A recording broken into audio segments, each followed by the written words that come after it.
എല്ലാ സർക്കാർ പരിപാടികളിലും സ്കൂളുകളിലും ദേശീയഗാനത്തിന് മുൻപ് വന്ദേമാതരം ആലപിക്കണമെന്ന് കേന്ദ്ര ആഭ്യന്തര മന്ത്രാലയത്തിന്റെ ഉത്തരവ്.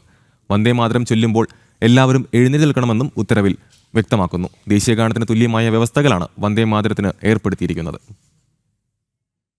സർക്കാർ പരിപാടികളിലും സ്കൂളുകളിലും വന്ദേമാതരം ആലപിക്കണമെന്ന് ആഭ്യന്തര മന്ത്രാലയം ഉത്തരവിറക്കി. വന്ദേമാതരം ചൊല്ലുമ്പോൾ എല്ലാവരും എഴുന്നേറ്റ് നിൽക്കണമെന്നും ഉത്തരവിൽ പറയുന്നു.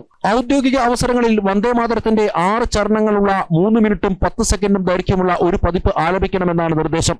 1937 കോൺഗ്രസ് നീക്കം ചെയ്ത 4 ചരണങ്ങളും ഉൾപ്പെടെയാണ് വന്ദേമാതരം ആലപിക്കേണ്ടത്. സിനിമാ തിയേറ്ററുകളിലും വന്ദേമാതരം ഉണ്ടാകണമെന്ന് ഉത്തരവിലുണ്ട്. എന്നാൽ എഴുന്നേറ്റ് നിൽക്കണമെന്ന് നിർബന്ധമില്ല.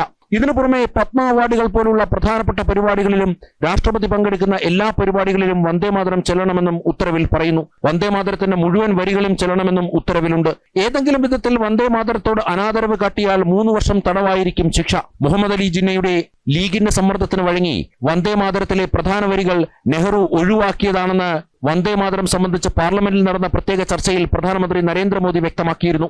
വന്ദേമാതരത്തിന്റെ മുഴുവൻ വരികളും ചെല്ലണമെന്ന വ്യവസ്ഥ ലോക്സഭയിലടക്കം വാദപ്രതിവാദങ്ങൾക്കും ഇടയാക്കിയിരുന്നു. ജനം, ഡൽഹി.